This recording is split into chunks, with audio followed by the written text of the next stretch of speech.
Hi, Muji, can you hear me?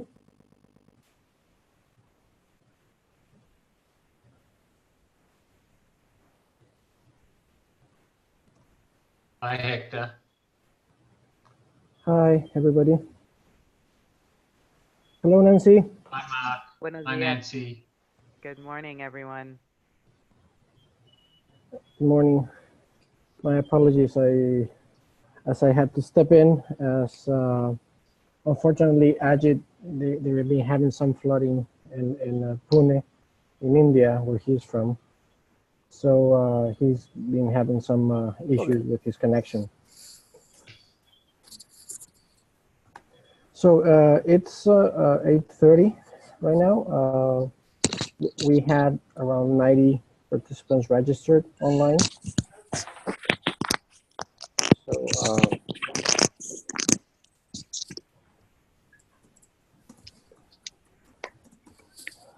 So there's some feedback loop here. Yeah. I think what's coming from you, Mark. I just stopped your mic. Okay. Let's see.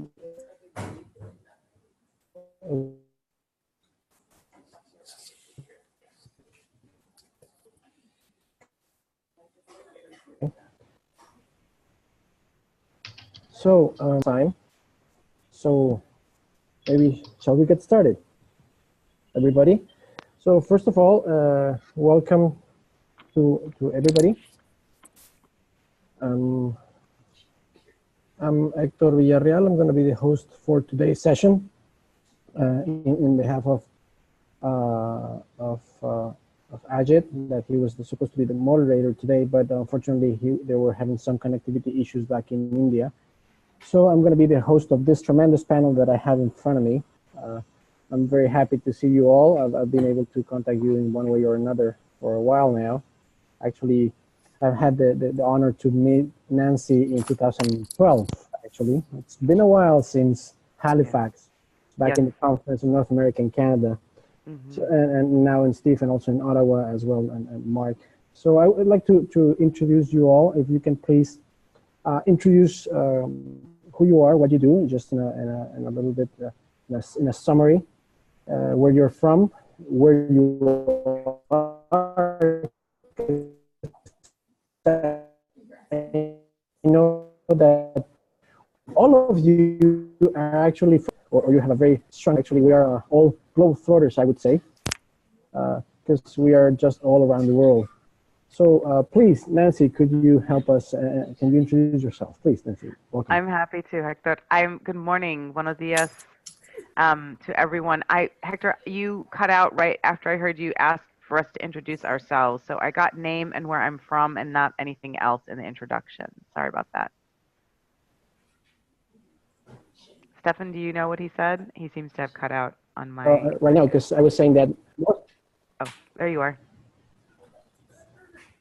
Yeah, cut out on me as well. So I okay, so I was saying that most of you, well, all of you, all of us, if I might add, we are all coming from different places, and where we are living and working, actually, it's not our place where we were born either. True. Or actually, it's a different background. We're all globetrotters here, it seems. So I would like to also talk a little bit about your background, where you come from, and the culture that you work with in your regular work. Please, go ahead, Nancy. Thank you. Okay, got it. So good morning again, everyone. My name is Nancy Luna Jimenez. I'm based now in Portland, Oregon in the United States, which is the Pacific Northwest of the US. I've lived all different parts of the United States in just about every region, as well as Mexico and DF in the capital, as well as in Puerto Rico. And my father is from Puerto Rico, and I was born and raised in Detroit, Michigan, where my mother's family had immigrated from Mexico. So I'm second generation Mexicana on my mother's side. I identify as Chicana Boricua. That means Puerto Rican for those who don't know. Thank you. Yes. Please, Stephen. Thank you, and thank you. Lovely to know about you, Nancy. And I've been living in India for the last 12 years. I'm originally from Australia, and I've been working in the field of healthcare in hospitals, and I've been an internal facilitator for most of my facilitation career, that is working within an organisation. And I do a little bit of outside for outside groups, but mainly my context is within organisations. But where I live is in a hill station, so I'm 1,500 metres above sea level in the state of Rajasthan in India. So to give you some context, the population of the state in which I live in is about 56 million. And I live in the southernmost part of Rajasthan, and it is a desert state, but I live above the desert, so there's about an 8 to 10 degrees difference in temperature, thankfully. And it's a tourist town, so really the population is only about 22,000, but we get about 2 million visitors per year. And the people that make up, the staff that make up my hospital come from most states within India. And each and every state within India has its own culture and different ways of doing things and different ways of talking. So even within working within India, there's cultural issues. Thank you, Stephen. Mark, please, can you help us introducing yourself? Okay, my name is Mark Pixley. I'm American and I'm based in China. I've been here about 15 years. I've actually been working in Greater China probably about 25 years, in Taiwan, Hong Kong, and then in China for the last 15. I'm based in Shenzhen, which is in southern China, and a tech hub and developing area. My specialty is really working with facilitation in a Chinese environment. And I started learning facilitation. I was a banker, had been in Taiwan, and then learned about facilitation and how to work with groups of people to help them think together about the situation and bring about change. And so I have my own consulting company called Leadership Inc. Okay, I'll pass that to whoever else is there. And I'm wondering if Hector, it would be useful, I didn't realize to give context for my work, so I'll go ahead and give a couple of responses to that as well. So I started Luna Jimenez Institute for Social Transformation under a different name about 25 years ago, primarily to address the effects of racism in the United States, primarily. And my practice has expanded, obviously, to include facilitation. That was an important part as I was getting hired to my highest level of incompetence, as people were hiring me as a content expert, but not having facilitation training. And so as I was doing more public involvement work and working with citizen advisory groups, environmental justice working groups, I realized that I needed the facilitation training. And so that's when facilitation was added. I now also do keynote speaking and I do coaching using many of the facilitation skills, and I'm working primarily in communities that are looking at issues of race and also communities that are looking at the effects of race and racism where there's been a large amounts of emotional impact. And I've done this in many different countries, primarily in the Caribbean, a little bit in Europe, and the United States. Thank you very much, Nancy. It's also important to recognize who is in the audience, who is out there listening to us, and that will be asking us their questions and their ideas as well through the chat box or through the Q&A.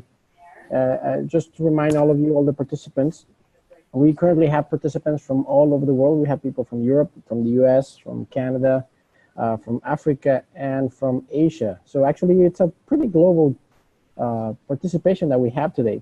So I just wanted to remind all of you that you can raise your questions or your ideas through the chat box. I would also recommend you to please put your questions in the Q&A comment. If you browse on Zoom, you'll have a Q&A, and there you can click and you can ask the questions so we can make sure that we don't miss anyone, right? All the questions, please go in the Q&A and the comments on the chat box as well. You're very welcome to participate at any time.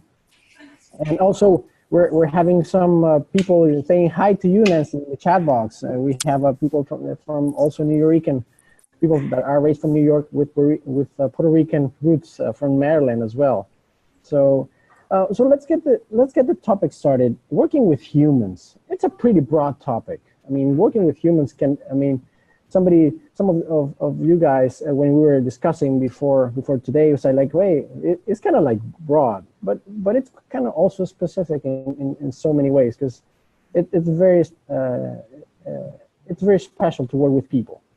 So I would like to raise the first question to you all, and you can raise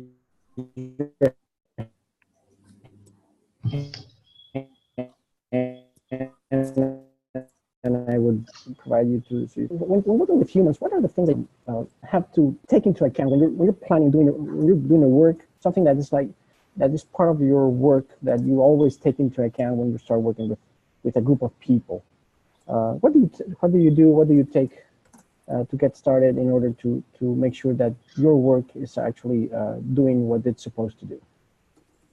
So who would like to start? Any takers? Please go ahead, Nanci. I'm happy to start. Let's see. I think the key thing that in any facilitation or training that I'm doing, it's an opportunity to realize that people can't do their best learning until they are in a space where they feel seen and welcomed and heard.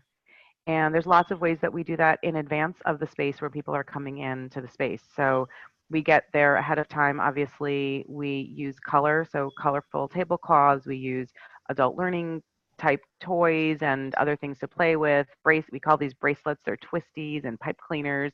We put inspiring quotes that relate to whatever the topic is that we'll be working around the room. So, and they're all on colored paper. We also make sure that there's a food that will really support people to pay attention. So we work to not have lots of sugar and carbohydrates. And these may seem really trivial issues, but I cannot tell you how many times people have left one of our sessions and said, I felt so well cared about. I felt so well cared for, that my full humanness was addressed. And we always have a place to welcome everyone who comes into the space, and ideally by name. We do use name tags because we think it's important.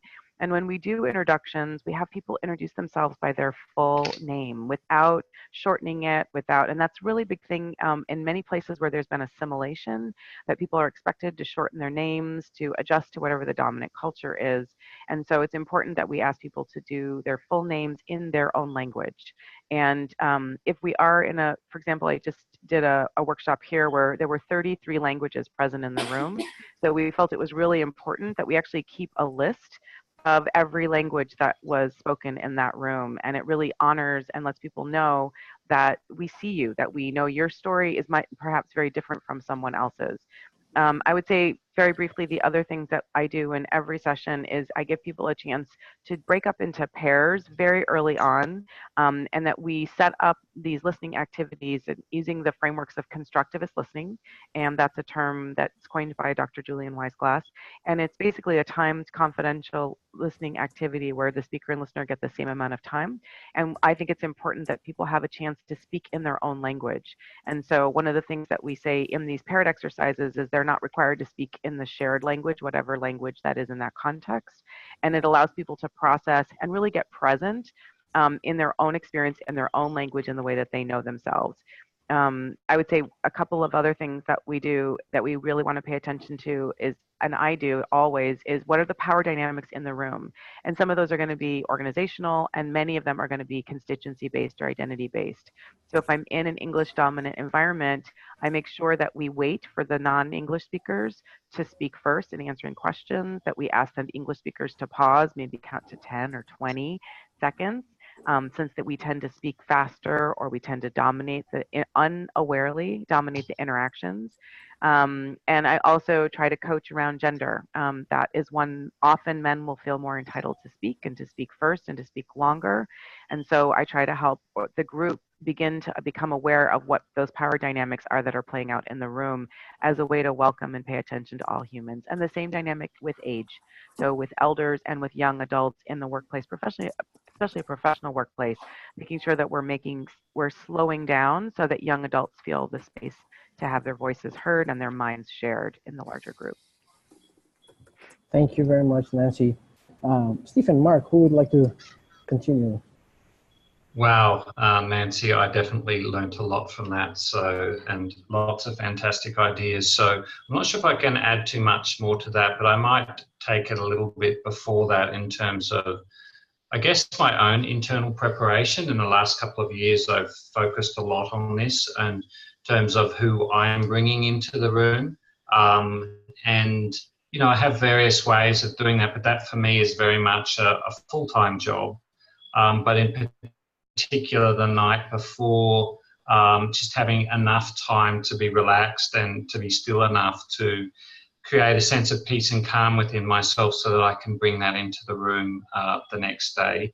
And the work that I do on myself with respect to my own biases that I might have in terms of how I've been brought up, the culture that I was brought up in Australia, and how that may influence how I'm working within the multicultural environment. So I found that that's really helped me a lot. I think a lot of the things that Nanci has said is just awesome and fantastic. Can't really add too much more to that, but the work that I do in terms of my own being, so that, you know, I try and switch from being the performer, which I'm not as a facilitator, to just being present and holding the space. So, and particularly on the day before, is trying to make the day of, trying to make that I don't have to do too much when I get there, so that well and truly 30 minutes beforehand, I'm really present to who's coming into the room. As they're coming into the room, I'm there to welcome them, and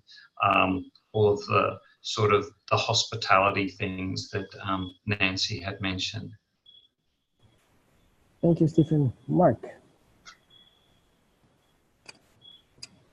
Okay, well, my first reaction was, that's a massive question to ask. And the way I handle massive questions is I do a workshop. And so I did one for myself. I came up with 5 areas which really break down into 3 areas. One is about who's going to be there and what it is that they need, and that has to do with all the relationships, all the power structures, all the concerns that are going on there. You know, as you know, I have that all goes into consideration. You have to be aware of, and it will affect how you design the whole program. Second part is the design, and you know, what are the tools I need? How do I structure the space? What is the rhythm that I want to have? And there's just a range of different considerations that go there, so that you know, it's oftentimes the clients don't even realize that all this design work has been done, but things seem to flow better than in a normal meeting because it has been done. And the third one, the third section, or the last 2, was one about self. Can I be of help? And value. Am I going to create value in this situation? So it's really stopping and asking myself, in this situation, do I feel comfortable about the people I'm working, you know, what I'm going to be doing here? Is there anything that I've forgotten? And then value is, you know, am I really adding value? And who else do I bring in? Who do I co-facilitate? Does that add value or not? And so that's the sort of internal self-work that you have to do before you go work with a group. It's definitely a very big question, as you rightly point out, Mark. But it's a question that we all have to make ourselves as facilitators, because basically we work with humans. Without the humans, we wouldn't be able to facilitate much. So, well, that was what my other response was. Do you facilitate anything else except humans? Yeah, that would be well. Sometimes the word facilitation, unfortunately, takes it's been taken out of context, and And we facilitate trade, we facilitate organizations, but ultimately, what you're facilitating is humans. absolutely, absolutely, and sometimes. Although my colleague was saying you facilitate your cats, but I said not really. Yeah, maybe your cat facilitates you. Maybe that would be totally the other way around. However, well, sometimes working with humans is complex, and sometimes humans make it complicated, and there's a big difference between complexity and a complication. And sometimes we work with groups that are resistant to a process or to a collaborative process or a consensus-based process. Because they're used to do many other ways of working their relationships. And this is for many of us when we work with a group. For many groups, it's very new. The situation where they can actually, their voice can be heard, their opinions can be actually taken into account, and the whole dynamics of the group changes. So, but sometimes the group is actually resistant to that kind of work, and it's basically what we do as facilitators. We make the group work together. And that's something that many groups have not experienced before we come into the room. So how do you work with that? How do you make that shift? How do you work with that resistance to work in a collaborative process when everybody is so used to a top-down approach of communication and work? So how do you work that? Because sometimes it's a very foreign process for many of the groups that we work with.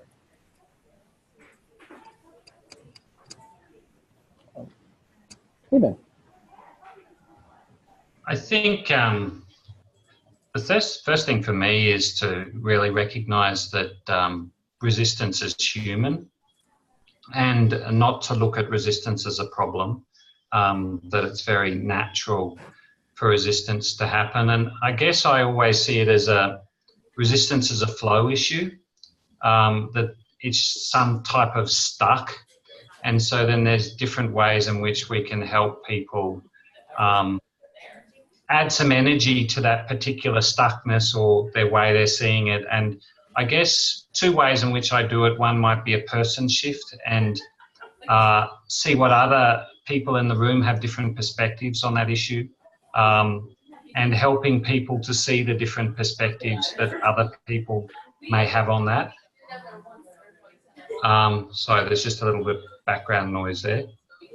Yeah, so, and yeah, just having different ways to help other people see what the perspective of the issue is. One particular person may be resistant, it may be a group of people, but opening it up to the room to see what their perspectives are and seeing how their perspectives may help shift or move the particular mood or the idea or the opinion that's being held in the room.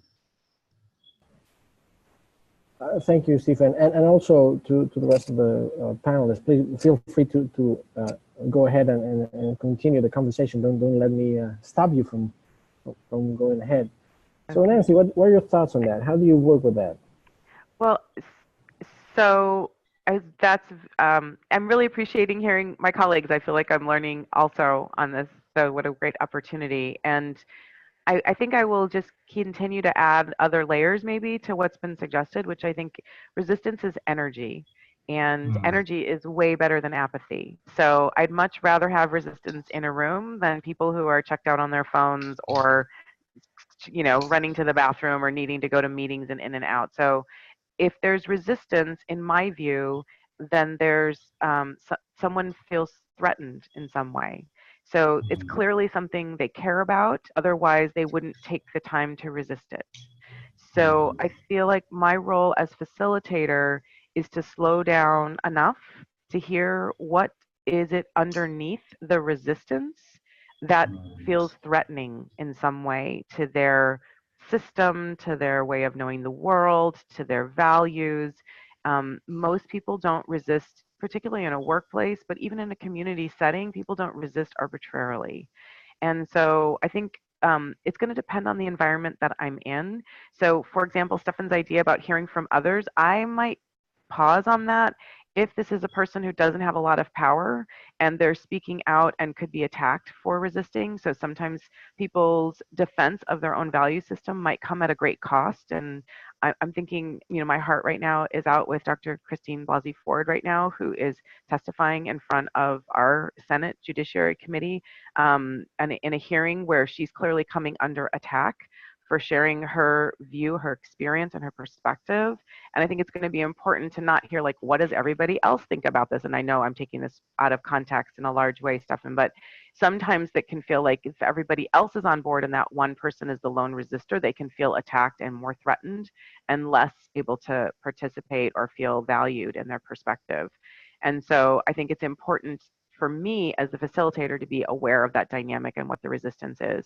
For the most part, when I hear someone resisting, I try to slow down and give space for that person to be fully heard and validated in their experience. And I can share with you an example. I had someone in one of my sessions and he stood up. He literally was so upset. He stood up and he was taking up a lot of space. And he was basically saying like, you know, I think what you're saying is a bunch of crap. I don't agree with you. I don't know why you would say such a thing. And I think what he was resisting to was I was positing the idea to consider that everyone is good. And that when we see conflicts or racism or internalized oppression play out, it's the effect of larger systems. And he was angry with me at even suggesting the idea. And so I just listened to him, I let him speak. You know, the group created a lot of space for him to say what he needed to. And then I said, what would happen for you if you did let this be true? Like, what feels so threatening to consider this as a truth in your life? And he was able to say that he felt damaged, that he needed to, you know, there was a lot of hurt where he needed to blame the people who had hurt him. And we were able to eventually come to a place where he was able to shift simply by knowing that I had validated that he had been really hurt by people. And I allowed both things to be true, that people could be very good and people could do really hurtful, horrible things to him. And that didn't take away or diminish the experience of him having been hurt. And that, I think, is one of the really artful tools. And I love what Stefan said, that so much of the work we're doing as facilitators is our own self-work before we show up in a space. Because if I'm tender, if I'm raw, and believe me, I have been, or it's an issue that I feel really personally invested in and someone starts to resist in that space, I then resist back. And I know how to resist back in a very professional way where you can't even tell that I'm resisting, right? But as a facilitator, we do hold a fair amount of power about what the conversation is, what the questions are that are going to be asked or answered, who gets floor time. And I have to really have done and continue to do my own self-work so that I don't let those unaware dynamics in me run the show. And I think that that's a really important piece around resistances. And also to pay attention for me as a facilitator, I used to notice for years, I would get resistance at the same place. So when I was doing a particular exercise or a particular topic, I would find that there would be rebellion. I would sometimes call it rebellion because it felt like a rebellion or a mutiny, that resistance at me. And I was like, okay, what am I doing that's co-creating this response? Because it's showing up more than once. So a one-off, okay, I get it. But I want to also pay attention to patterns of resistance that I'm encountering with groups, because more than likely it's the dynamic I'm bringing that's creating that outcome. Thank you, Nanci. Go ahead, Mark. Well, the question of resistance is something that always comes up with particularly new facilitators. And one of the things that I notice is I don't get a lot of resistance, partly because if you're doing good facilitation, you know, those points, you know, the bad processes are no longer there. I give a couple examples. Decision making in a meeting process, putting the decision at the end of the meeting instead of, oftentimes people have tried to force early decisions, but the actual place where decisions should be made is towards the end. And I talk a lot about how do you create space that is protective of both the people and their ideas. And so, you know, things like writing ideas down and putting them on the wall allows people to relax a little bit. Their ideas are up there. They can then look at other people's ideas. Now, the area of most dangerous resistance I find is, I do a lot of corporate work, and so it's coming from the top. The people down below, when they get into a participatory environment, find it actually quite exciting and quite invigorating.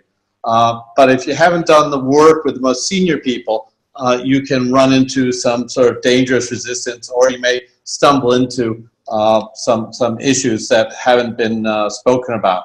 But if you're doing sort of long-term work with a group, I expected like a 2-day program that at some point there's going to be a resistance. Someone stops and says, we're not talking about what we need to talk about, and I see that as being a real opportunity point where the underlying issues are coming out and we actually have a chance of dealing with it. And so resistance is also an indication that the work is being done and you have an opportunity there.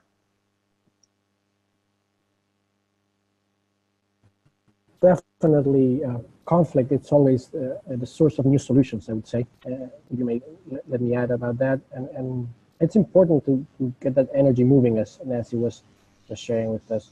So sometimes it's difficult to understand the underlying motivations of the group. Sometimes you maybe have the time to do the work, as Mark was saying, and then those doing the pre-work is important. Sometimes it's even critical.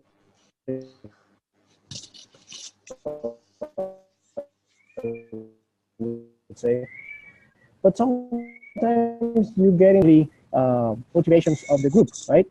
So what do you do when you're in front of the group? You're there, and you need to understand the motivations of the rest of the group. It seems my connection is not very good, so you're coming in clearer now, Hector. Yeah, my apologies for my connection. So how do we work when you're in front of the group? You haven't had a chance to do all the pre-work to understand the motivations of the group. How do you get that information so you can ensure that what you plan is actually what the group needs, and that you're addressing the motivations? Because sometimes just asking, hey, what do you motivate you to be here? Sometimes that question is not enough. It's one of the basic questions we do. What are your expectations of the session? But sometimes we need extra questions in the room. So what do you do? And if I heard you, I just want to clarify the question a little bit, Hector. Are you saying when you're not able to do the pre-work, so you're facilitating on the fly in a group that's just come together and you're wanting to understand the motivations? That's correct. Okay, thanks.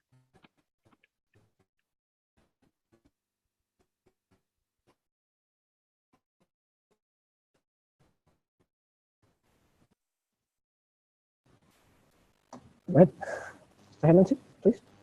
Well, Mark hasn't started yet, so I thought maybe. Well, first,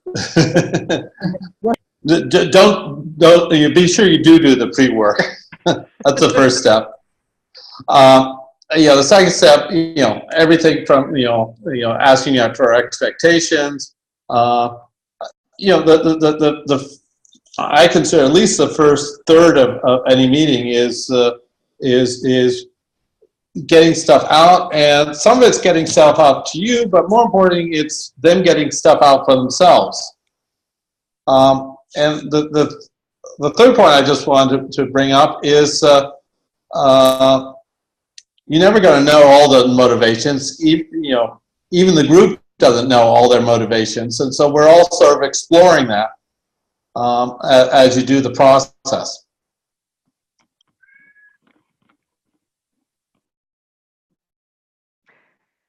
Stefan, do you want to go next, or do you want me to go? You're on mute, Stefan.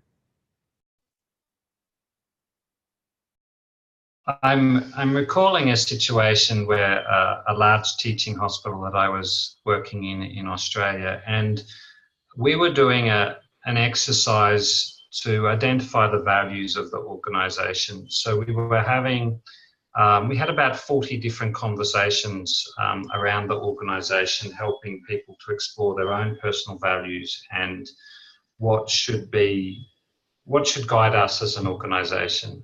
And what I discovered in that process was, even though many of the people that came into those groups had been working with the colleagues that were in that room for 10 years, we designed it in such a way that the very first exercise was a bit of a reveal, but not too much reveal of themselves, with some questions that help reveal what their values were.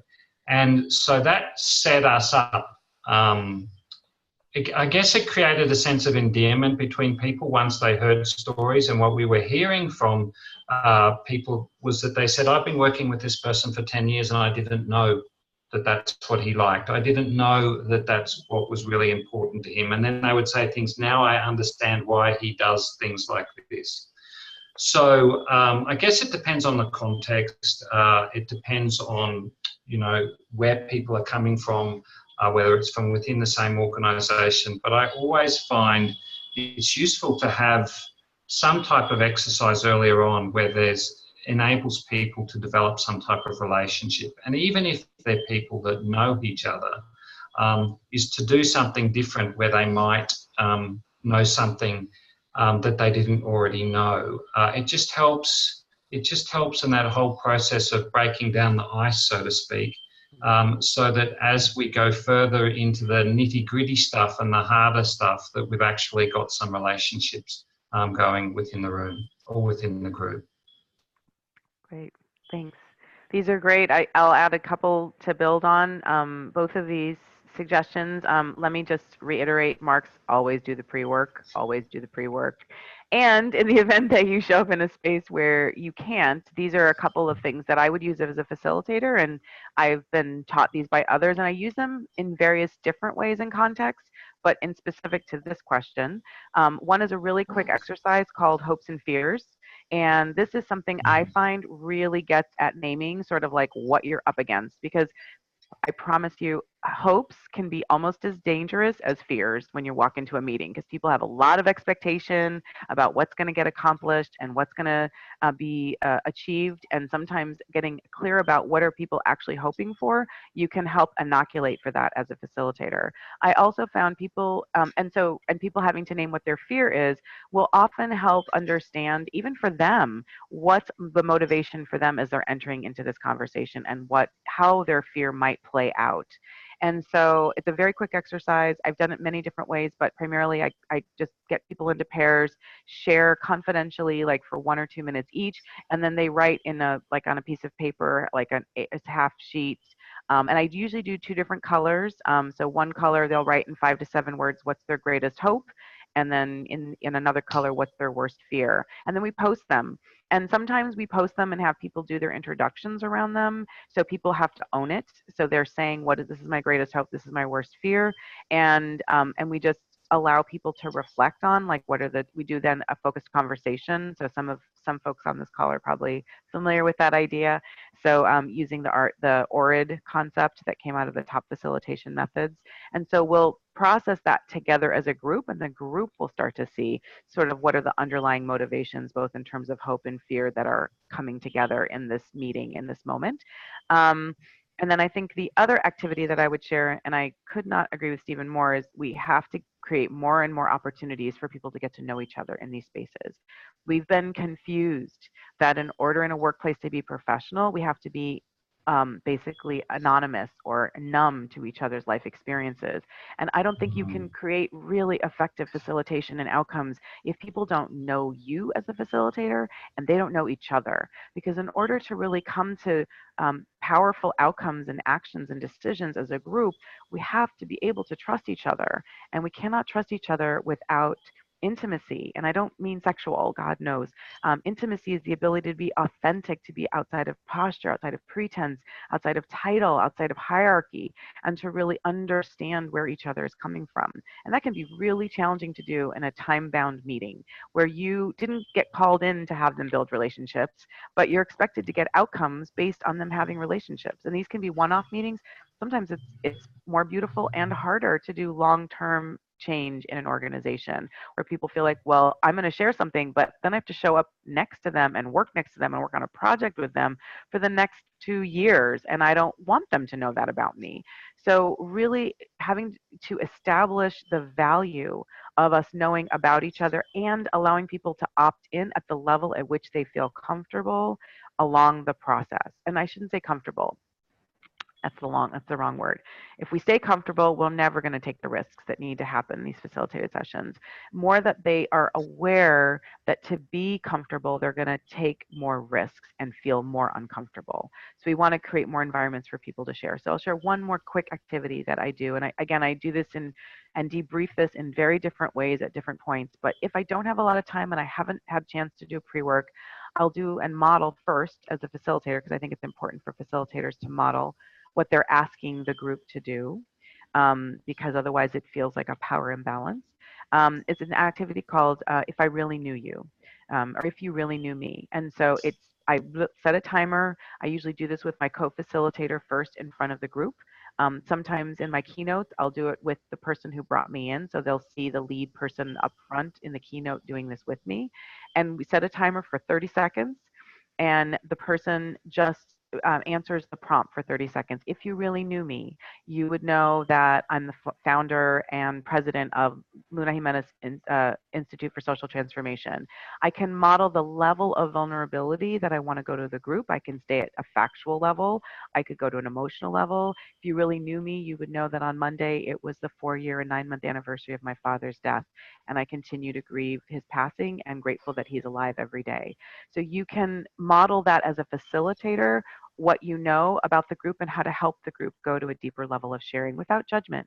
And then after 30 seconds, it's another person's turn, and then they switch pairs. And you can do this. I did this in a group with as large as like 500, 600, 700, and it really allows for a huge opportunity to create intimacy, for people to get to know each other, break out of their silos. If people are sitting together in group teams where they already feel like they know somebody, and it's a great way to sort of break that down and get at people's humanness as you're going into the deeper work of the facilitation. Thank you, Nanci. Go ahead. Can I just build on that? Thanks, Nanci. And I learned what you described by mistake with a co-facilitator when we started off one of our workshops, and we were having a conversation, and we realized that what we were doing is exactly what you said, was that we were role modeling the level of vulnerability. And my co-facilitator was introducing me, and he was saying something about me and what led to the particular workshop that we were delivering. And that revealed something about me.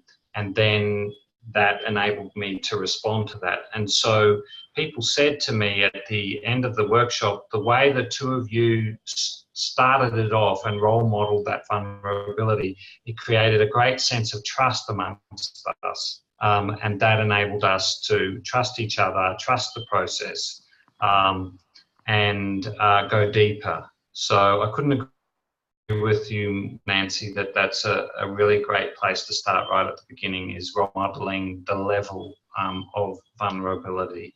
So thank you.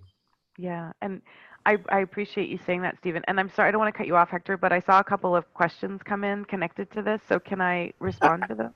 Actually, I was going to bring those to our attention, actually. So the question from Edward Forrest was regarding that idea of hopes and fears. Is that about getting people to share their hopes and fears about the session, or in general to personally connect? So he's kind of like asking, which level are you recommending to use? And I think you have to assess the group. Primarily, I will have it be about the event, but what we find, whether it's a facilitated meeting or it's a workshop session, or it's a longer like strategic planning or action planning session, what I find is that more than likely the personal parts will come through what are being attached to that meeting. So you can ask it in such a way that it feels about the event, but almost always people will go to that other place at some point, because it's hard to touch a hope and a fear and not have it be about your personal investment or your personal concerns or worries. Thank you, Nancy. So there was another question in the chat box, and regarding, we're talking about hopes and fears and all of that. It's the question by Dawn. What is, where is the line between facilitation and therapy? I mean, is this even an issue, or sometimes are facilitators taking the role of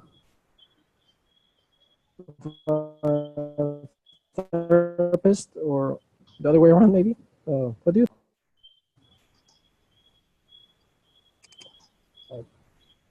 Anybody would like to start?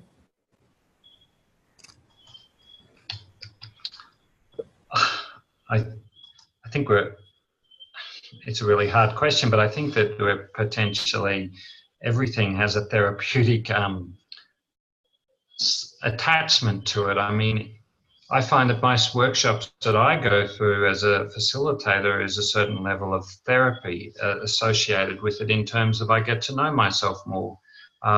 So if that's what you mean by therapy, I guess it is, but it's not trying to solve people's individual problems, but it's creating a space that's safe enough for them to potentially explore things that they haven't explored before.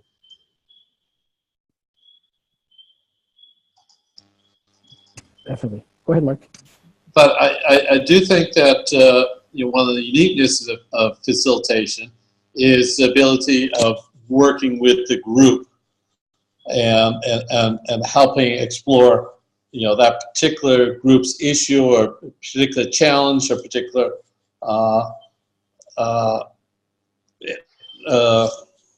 thing that needs to be dealt with. And that's also, you would get a lot now of people talking about coaching and facilitation. That's the same sort of similar discussion as therapy and facilitation. And I think the uniqueness with facilitation, and what I find particularly interesting, is that we're trying to help a particular group of people in thinking together about their situation and coming up with new understandings and new capabilities as a result of our sessions. Thank you, Mark. Would you like to add, Nancy? Yeah, I mean, so I often wonder what is behind the word therapy when someone uses that word. So is it having new insights? Is it that someone feels deeply listened to? Is it that there's emotions involved? Is it that we are paying attention to the dynamics that have impacted that person, or maybe are asking them to connect to a deeper seated set of emotions or experiences that predated their position in that organization or predates that meeting or that event? So I might want to shift it, maybe this, and I think it's apropos to the theme that we're having, is I don't think you can work with humans and not have feelings. I don't think you can work effectively with humans and not create opportunities for all of us to self-reflect and to learn something new about ourselves and the people that we are working alongside. And I don't think that it will happen effectively if we aren't able to understand what the motivations are based on our early experiences, many that were shaped by the value systems that we brought from our family or our religious or spiritual or faith community, or our culture and communities that raised us, as well as the impacts and the larger systems impacts of oppressions and internalized oppressions such as sexism or racism or homophobia or language oppression. So in my mind as a facilitator, part of the joy of this work is getting to hold that whole human, each whole human, as well as holding the group of humans in their system. So for example, I remember working with one of the nuclear weapons labs, one of our national laboratories, and we had done a bunch of work looking at the effects of racism and other oppressions on individuals in the group. And then we decided to look at how this particular laboratory fit into the effects of how oppression has played out within these laboratories. And what did it mean for them to be creating, as one person said really powerfully, like, we were the heroes in World War II, And now we're the people that create and deliver the bombs that kill babies.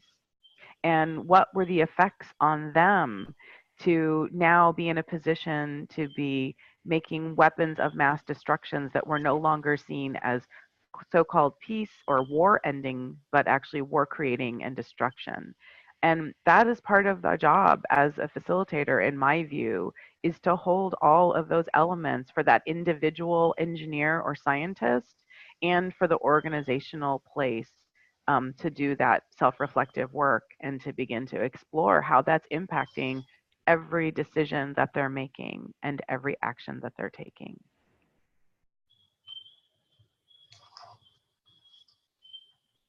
Yeah, absolutely fascinating. Go ahead, Mark.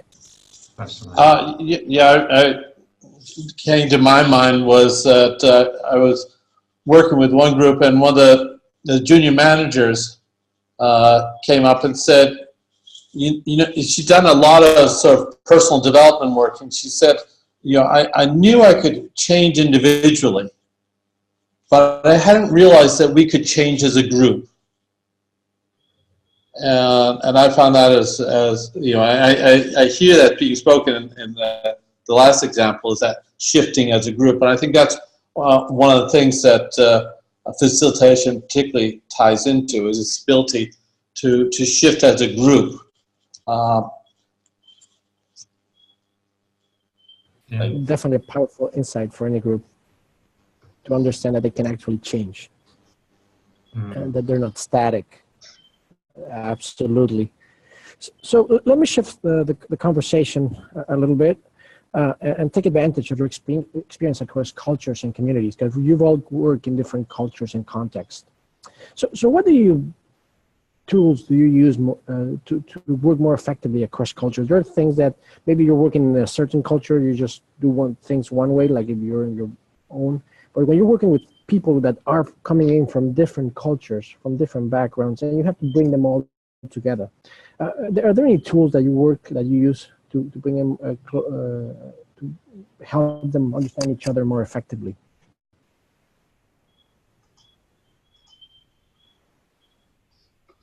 I think a lot of the things that we've talked about are very much related to this question. And for me, it always comes back to what I said before. Can you hear me? Yes, Stefan, we can hear you. Okay, thank you. It comes back to, I guess the tool for me is about stories and listening to each other's stories. It may be the personal stories, it may be the stories about the issue at hand, and finding a way to, as a group, to get some shared meaning. It may be a particular subject that they're focusing on, but what are the narratives that they're all holding about that? And I do these type of exercises to help the group see that the things that they have in common are much greater than the things that set them apart. And sometimes that takes a little bit of divergence and convergence until they come to that realization. But really just providing them with the opportunity to listen to each other's perspectives, or creating ways for them to listen to each other's perspectives, and to see where this group is coming from, and what their ideas are, etc.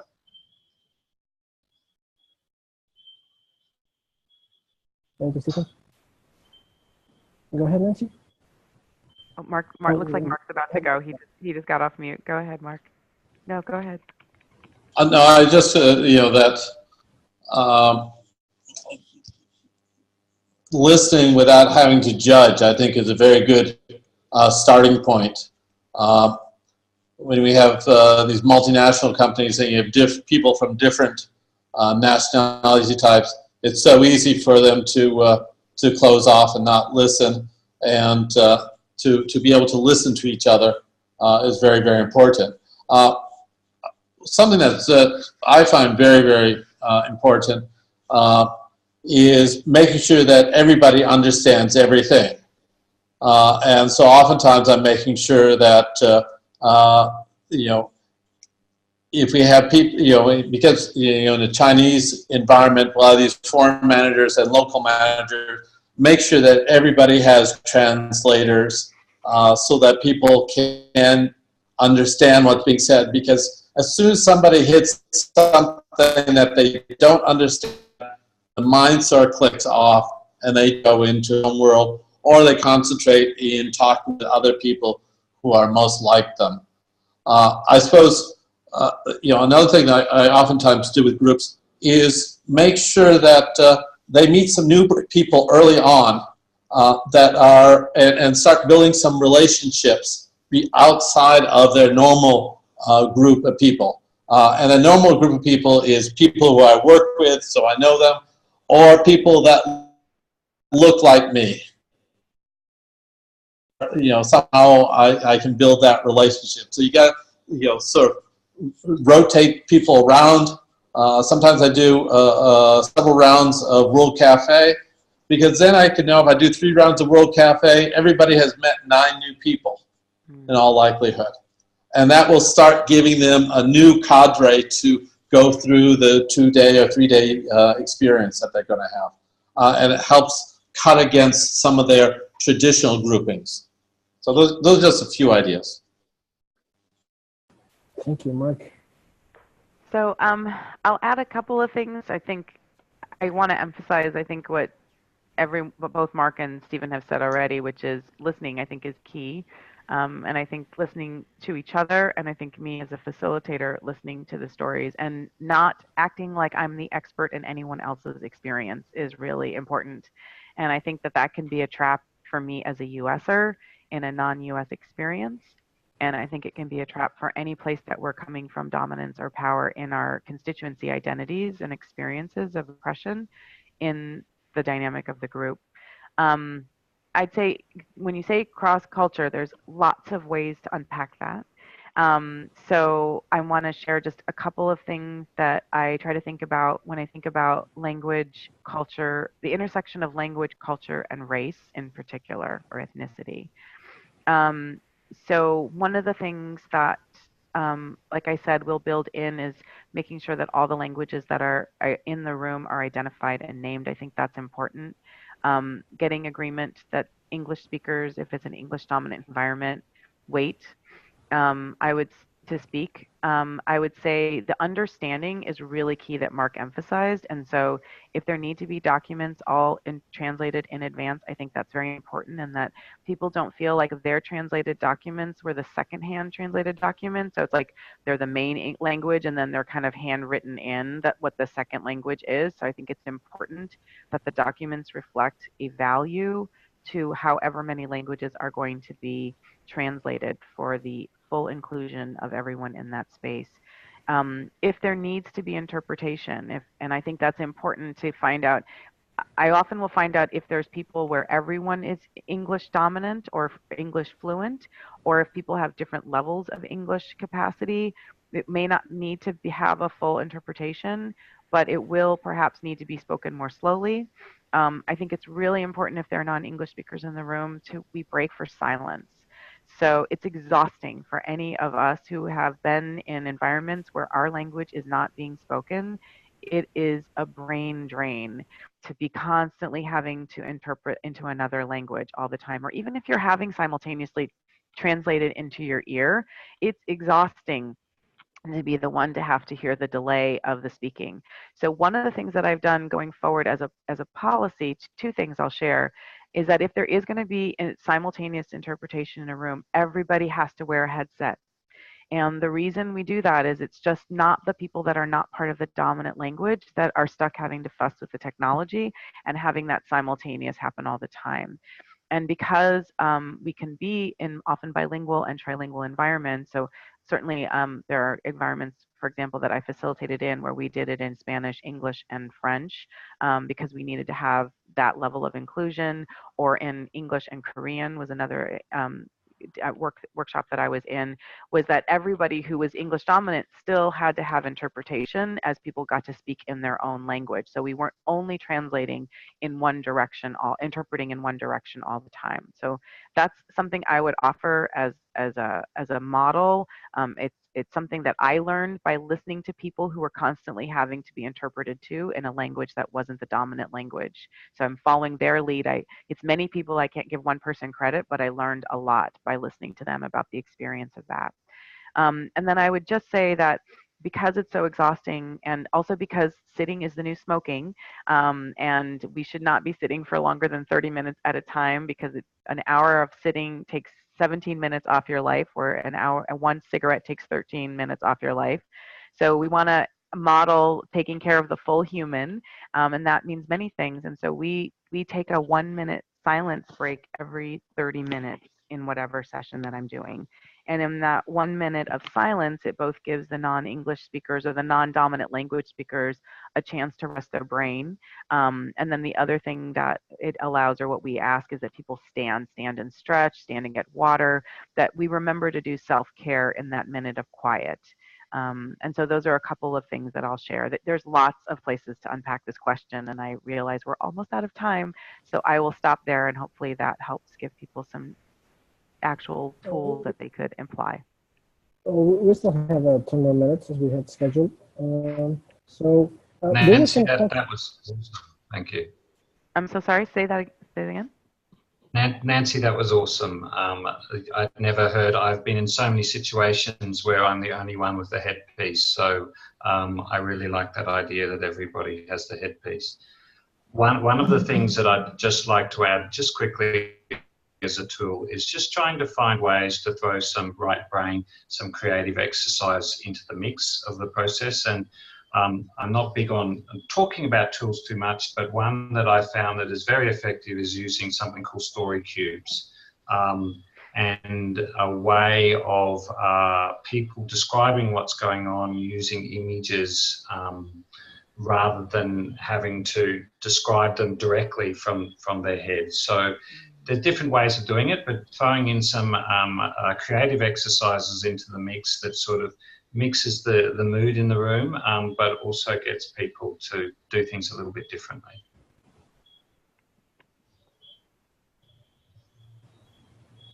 Absolutely. There's some other questions and some great discussion going on in the chat box, and I would like to just bring it.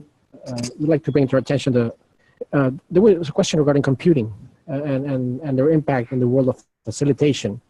But I would add it also on how technology is changing the way we facilitate, even face-to-face, because it does not only impact our online interactions like we are right now, or also it's a great tool to be able to connect. But how's technology changing the way we facilitate, or the way our humans are in a facilitated environment? What have been your experiences?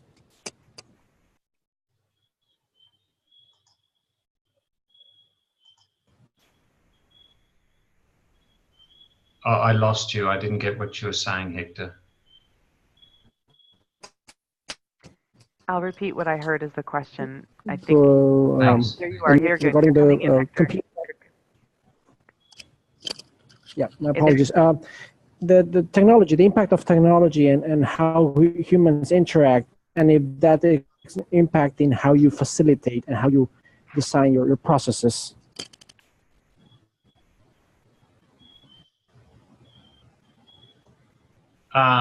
I can speak about that. I recently did a hybrid session in Japan, so at the Osaka, at the IAF Asia conference. So we had 48 people in the room, we had 21 people online, and we also had a satellite group in Tokyo who were translating what we were doing and facilitating a group.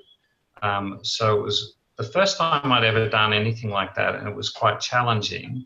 But it was, and we learned a lot of things that we would do differently.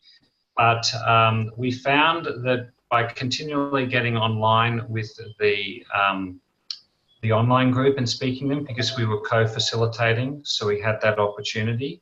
But the whole dynamic of having a group of people who are from all over the world, plus people in the room who are from all over the world, it just added so much richness to the whole conversation. So my experience in that particular situation, I loved it, would do it again. There were many dynamics that were challenging, but when you have a good tech team, I think if you're trying to do it solo, it's very difficult. In Japan, we had an amazing tech team that supported us and enabled us to keep in touch with the chat box, what was going on in both groups, and that made it a lot easier for the facilitator.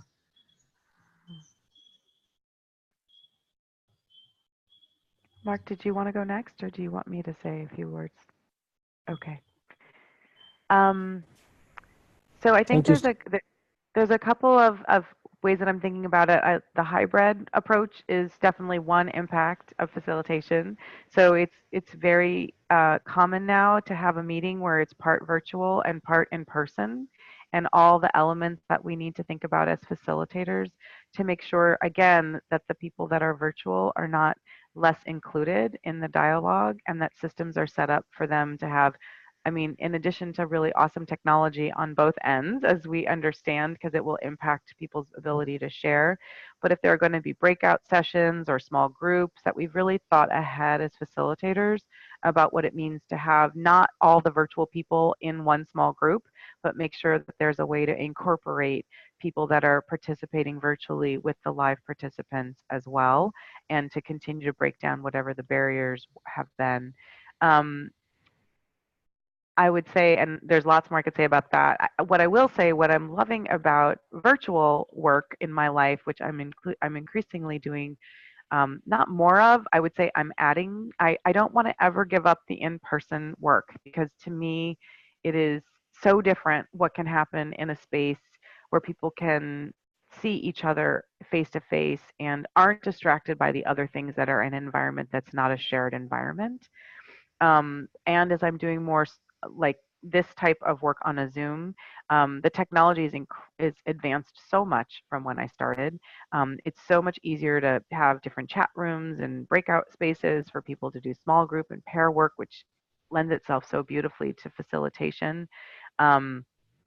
And I'm finding that it's really important to offer this, as we want to think about the impacts on the environment with people flying in all sorts of parts of the world, and the wear and tear of what it means to be in different physical spaces on the planet.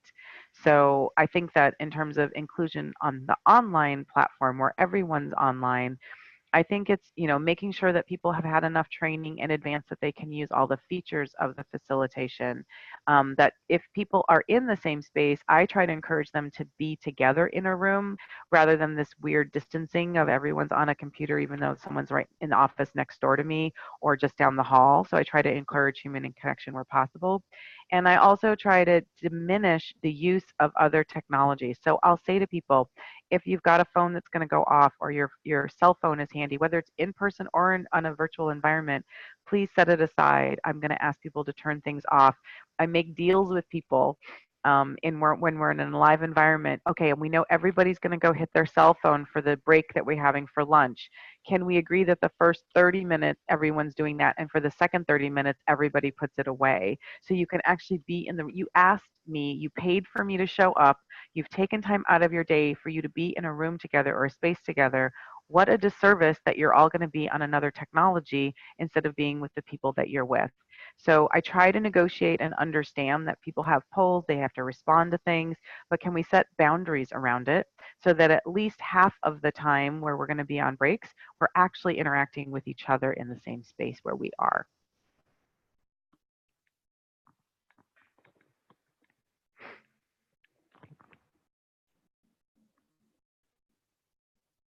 I guess my take on the technology is that it's interesting and it's progressing, and there's a lot of sort of add-on stuff that's going on.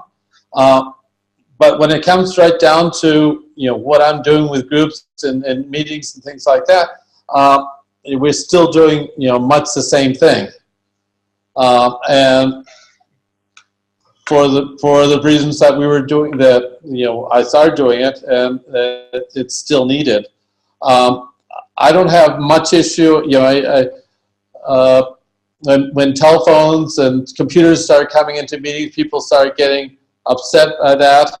And I found that I don't really have much issue with it. And as long as we're making the meeting interesting, people will focus. Focus on what's happening in the meeting rather than focusing on what's happening on their telephones. And so from that side, I don't see much. I do go and every couple of years I say, okay, these online meetings must be the way to go, and I try to do a whole series of meetings, and then find out that it's still not quite to the level that I think for heavy duty work. For catch up work and follow up work, I think it's great, but for the heavy duty work, I still have problems with it. Yeah, as we could tell today, sometimes technology does break down, and that makes it more difficult to actually listen to each other and engage. So we're in the final 5-minute stretch of the session now. So I would like to, first of all, thank you all for all your contributions. I mean, I think it feels like we could continue talking about this for the next hour, but I would like to, okay, so what would be the last recommendations to our audience, to the people that are connecting today, on what would you recommend them to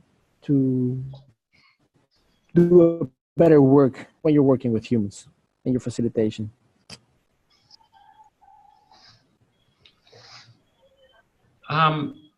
Shall I go? Go ahead, Stephen. I think is to see your facilitation in a continuum, that each and every time you facilitate, you learn more about yourself, you learn more about the facilitation process. For me, I have my own, I journal every day, but I have a special journal for after each and every facilitation, in which I really debrief, if I've facilitated on my own, about the process and what I learned about myself and how I can, tweak things a little bit when I facilitate next. The second thing is I do a lot of co-facilitation, and with my co-facilitator, we debrief for 2 to 3 hours minimum with respect to the facilitation session, often quite much longer than that, and if we have to break it up into a couple of sessions, we do. So I find that's really good, but I also like coming to webinars, going to conferences, speaking to other people on a regular basis who are working with groups as a profession, and keep reflecting and keep exploring with other people about what works for them, and having opportunities to reflect with others about the type of work that I'm doing really helps me in refining my practice of working with people. Thank you, Stephen. Very powerful. Beautiful. Absolutely. Did you want to go next, Mark? What I wrote down here was, trust the group, and that means also trust the people within the group. I do most of my work with groups that are within the organization, and I always have to remind myself that the people, what's usually happening is people are trying to save the organizations, and they have many ways of doing that. Some which don't seem to make sense, but ultimately what you usually find is that they're doing it for a good reason. And if we can help them, collectively to understand each other's reasons, they actually will figure out how to work together more effectively. And when you're facilitating that, it's also trusting, holding that same trust, so that if things start going crazy a little bit, have the group tell you what needs to happen next. Okay, thank you. And Thank you, Hector, Mark. would you be willing to ask the question one more time? Yeah, what would be your recommendations for audience on when working with humans? Something that we might not have talked about, but just ensuring that we share them a little bit of your knowledge to the rest of the group. Thanks. Just wanted to take that in.